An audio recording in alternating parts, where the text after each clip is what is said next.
Hey folks, this is Vint with Dad's Gaming Addiction, and welcome to another episode of Dad on a Budget. Today we'll be talking about Assassin's Creed Odyssey, which was released sometime in October 2018, or somewhere around about.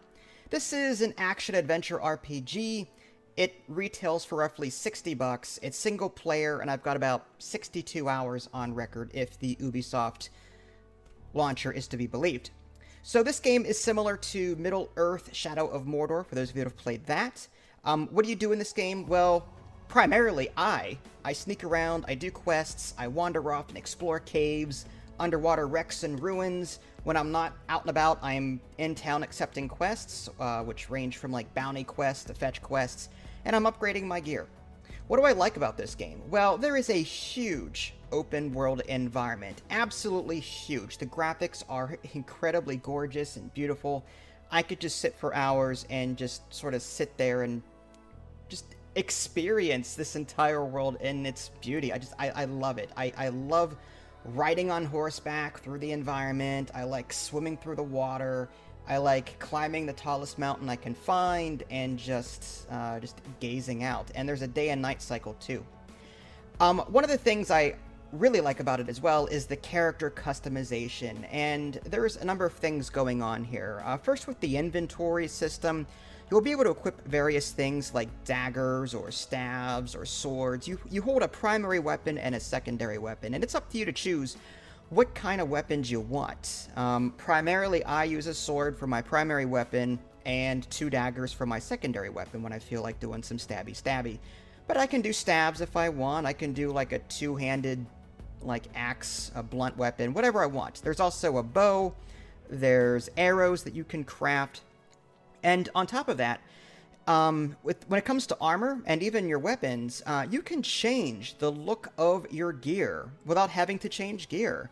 When you loot gear in the environment, the way it looks will be saved as a template, and you can easily right-click on it in your inventory and choose a different look for it. It's kind of like what World of Warcraft did eventually with their loot system. Like, some of the higher-end gear looked bleh, but some of the early gear looked great, and, you know, it allowed you to switch out to the better-looking gear, just skin only, and put it on top of your higher-end gear. Well, that's what this game does. You can actually put the better-looking stuff on the stuff that you're currently using. You can change the skin of your horse, and so on. Some other things I really like about this is that there is a pretty decent skill tree. There's 3 different trees. There's Hunter, Warrior, and Assassin. The Hunter is the bow and arrow class. It primarily allows you to just shoot arrows. Different skills in that tree involve like being able to shoot 3 arrows at once, or to shoot an overpowered arrow that does a lot of damage. Whereas like your combat is just your slugfest. You do better in combat, just 1-to-1, that kind of thing. Different abilities like the Spartan kick ability, which is really cool. And then you've got your assassin tree, which is sneak around, stabby, bonus damage and all that. There's also ability points. Whenever you reach up to a certain level, instead of opening up more skills along these 3 talent trees, you can apply them to various things like increase the amount of health you gain for every successful block by 0.2%, something like that. So there's more ways to customize your character. You have a ship that you can customize. You can knock out people in the environment, then recruit them onto your ship. You can change the look of your ship's skin. You have to find these skins by looting chests underwater and other places. You can also upgrade your ship's arrows, like the archers on your ship. You can update your javelins to make them better. It's another way to fire on your ship. Your ramming speed, your overall health. So you have to find materials in the environment like cloth and iron and ore, and then use those resources to upgrade your ship. So yeah, you can even customize your crew, which is kind of cool. And again, the skins will be based off of what you found so far in the environment, quests that you've completed, and so on. Another great thing about this game is the Mercenaries. That's sort of like the Shadow of Mordor Nemesis system, where you have a wanted system like in GTA, and as you do things in the environment that are illegal, bounty hunters will start coming after your mercenaries, and they'll try and kill you. But you can progress up this ladder, and the higher you progress, the more passive buffs you'll get. One of my favorite things about this game is the cultist part where you've got this cultist tree, and you don't know who they are at first. You have to hunt them down, find clues, find their whereabouts, and try and murder all of them and take them out. It's a huge part of the story as well, so you're going to be doing it anyway, regardless, but it's still a very fun system. It's fun hunting these people down, trying to find them, and so on. Another great thing about this game is the territory wars that you can embark on. On your map, the regions are divided up into different sections, or different regions, and I guess territories. And as you do things, it will affect the strength of the current leader. So right now, like, say the Spartans might be in control of this territory. You can do something about that by going into one of their forts and completely ruining their day. You can assassinate the leaders of that faction. There are no named leaders, but you can still assassinate them. You can burn supplies. You can take out lieutenants and other important military staff. And when you do this, it'll weaken their position. And when the faction is weak enough in a region, you can initiate a Spartan versus Atlantean battle, and then you can choose your side. So if you've been like beating up the Spartans all this time, weakening their position, you can still take the sides of the Spartans if you want and defend the Atlantean attack. You could do that. Spartans and Atlanteans are the two primary factions in this game, and they'll be switching sides based on how much you support either side. It's really cool. Obviously, the combat is probably the favorite, I think. I love going around, sneaking around, just, again, ruining people's day. I love the fact that I can choose to come at a situation any way I want. Like, if I feel like I'm in an archer mood, I can activate some archer abilities and just snipe people from a distance, use some special abilities, or if I'm feeling really sneaky, I can sneak around, I can jump from tall places and land on them and just try and one-shot them. Or if I feel like a slugfest situation where I just want to take like 1 versus 30, I can just call upon the entire fort and just have my way with them, assuming that I'm high enough level to do so. And sometimes it doesn't always work out the way you want it to. There's some scaling in this game, but you do get some customization on how well the whole thing scales. The way I have it set up is it's on the easiest scaling, where if you enter a location that is above you, nothing will happen really. But once you level up to a point where you start surpassing that, like let's say you're level 10, okay, and you enter a level 12 zone. It's still going to be level 12, but let's say that you reach, say, level 15 and come back to it. Depending on how you scale, that region that is level 12 may scale up to level 15 to where you are. So the regions may scale up to your level. Now here's the thing, you can customize that. You can customize it to be easier so that it scales to up to 4 levels below yours. So while I might be level 15, the lowest region below me will only scale up to, say, 11. So it's not going to scale completely up to your level and ruin your day. You can make it easier by making it scale up to 4 levels below your current level. So I think that's a really good system. I really enjoy that. Another thing I like is legendary animal hunting. Some people don't like the whole slaughter of animals thing, and I totally get that in video games. It's a video game, I know it, so it doesn't bother me as much. I'm an animal person in real life. I adopt animals, I take care of them. I do what I can, but in video games, you can hunt legendary animals. They're like these huge beasts that will totally mess you up if you're not careful. Think of them as like huge boss fights. You'll even be able to fight like I think it's a Taurus. Oh, Minotaur, that's it. You can fight a Minotaur in this game, which is like a huge bull with horns. It's a huge boss battle, and it's a huge achievement if you manage to do it. But yeah, in between all of that craziness, again, one of the biggest advantages to this game is just going around seeing what you can do. A lot of times I'll be just calling on my horse, riding around the countryside, finding a new town, maybe accepting some quests and seeing what the people there have to offer. So if you don't feel like the whole blood and guts thing, you can just sort of you can explore, and the game actually rewards you for exploring. There are fast travel locations on your map, and for every fast travel system that you activate, your bird, which is you can call upon your bird to sort of tag enemies before you go into a location, but his tagging ability becomes stronger and makes it easier for you to tag people. So there's actually a reason to explore and find these fast travel systems.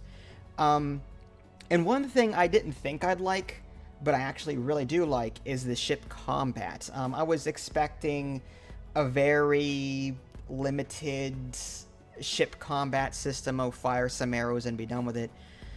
But when I actually got onto the water, first of all, I was blown away by how beautiful everything looked. I mean, we're talking when the sun is setting or rising in your playthrough, it hits the environment just right. It reflects off the water. It just feels so darn good. And then your crew starts singing into song. Yeah, some of the songs are repetitive, and by that extension, some of the quests are a little repetitive. And once you're attacking a fort or attacking a ship, for the 100th time, it's like, okay, time for another fort. But if you're sneaking around, the adrenaline's still pumping anyway. But yeah, the ship combat is actually quite cool. You can do a number of things here. You can shoot at the ship for a while until it just goes down to 0, and then you can board it, and then you can loot it. Another thing you can do is shoot it or just ram it, and if you ram it into some key spots, you'll take down its health very quickly, and then it'll just sink, and then you can just loot it from there. You're not going to get as much as you would if you were to board the ship and take stuff out of its chests that it has, but you can still do it. In addition to your regular archer shots, you can upgrade your archers to fire arrows, which hurts the ship even more. And again, you also got these javelins that you can throw, which are outside of your arrows. They also do some damage to your ship. And there's something to be said for, taking the time to board the enemy ships too, because it's a cool feeling. Just, launching yourself onto the enemy ship and just, going at it with the enemy crew. Your crew will jump on board to help you. And again, depending on how you've skinned your crew, you'll see different things. Like if you have an all Spartan crew, you'll see Spartans board the enemy ship with you and fight the enemy crew. If you decided to go with a more Valkyrie look, where all of your crew members are female, they'll jump aboard and have at it with you too. So yeah, there's a lot to do in this game. I have yet to really become bored. I've played for over 60 hours. I've completed the primary story. I found all of the cultists. It can be a little frustrating sometimes with the cultists because there are a couple of quests in this game where it doesn't tell you where to look for them, and I've had to use a guide on some occasions to find them. Some parts of the game are annoying that way. There is 2 different quest systems you can activate. There's an easy quest system where it will tell you where to go 95% of the time.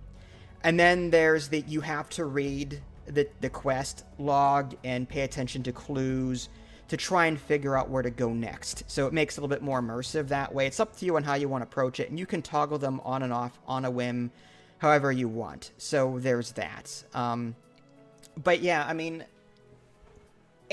this game is just fantastic. I've done, again, 60 hours, primary story, got all the cultists, and I think the only thing I have left to do is find my real father.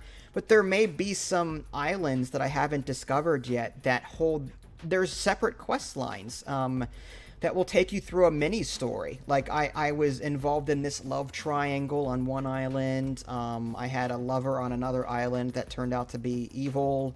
And then I had this issue where there were twins, and I had to choose between a twin and decide which one I wanted to have in power. Just different things like that, like little side missions that take a couple of hours to complete, but they're quite a bit of fun to do. And while you're doing all of that, you've got this spear attached to your back that you'll be upgrading constantly throughout the game, and this is how you gain more max health, this is how you become more powerful, and so on. It's all a fantastic experience. A number of things I didn't like about it, just a couple. Microtransactions, yes, there are microtransactions in this game where you can unlock new gear types, new skins, and the like. You're paying $60 for a game already, and there's a microtransaction system in place. I don't like that. And sometimes the character is hard to control. Sometimes it takes some getting used to, but sometimes my character will climb things when I don't want him to climb things. When I'm trying to go into stealth and go into a bush, I end up climbing the nearby wall, and then I'm seen. So this game takes a little bit of practice to get the hang of, so there's a bit of a learning curve associated with it. And there's this present-day cutscene crap going on. I think it makes more sense to those of you that have played previous Assassin's Creed game. In full disclosure, I have not played an Assassin's Creed game before this, and I find this game to be great. But sometimes, I've only seen it twice, you'll jump into a modern-day version of, like, you've got a female character that's talking to another female character. I have no idea what's going on. But I guess this female character is able to access the past in some way, and that's how I'm able to play as this character. But apparently, it's a time travel story, but I don't know what the heck's going on with this modern-day stuff. And I honestly, I could do without it. I don't care about the modern-day stuff. I personally just liked the setting and the game as is. Okay, so all in all, what did I think of this game? Well, I think you guys know already. I think this game is absolutely fantastic, and if you can get it on sale, more power to you. If I had to rate it on my typical Picard scale, well, you know what? I'm not going to do that. I'm just going to put a picture of him glaring at Q, and I'm just going to pretend it's you, for a while until you actually go and buy this game, because it is absolutely fantastic, and I think you should get it. If you like action-adventure RPG games at all, you'll find that there's a lot of playtime out of this. This game will suck the life out of you for quite a while. 60-plus hours and then some. So many different side quests to do outside of your normal quest line. The dialogue and the story are good. The combat is pretty fluid once you get the hang of it. It's all fantastic. So, yeah, Picard's just going to glare at you for a while until you pick up this game. Well, you know what? I really won't know if you buy it or not, so I'm just going to stop him from glaring at you now, because I have to end the video at some point. And there you have it. Hopefully you found this informative and helpful. If you guys haven't already subscribed to me on Twitch and YouTube, that way you can stay up to date with any new content I'm going to publish. This is Vince. Thanks for watching, and I'll catch you next time.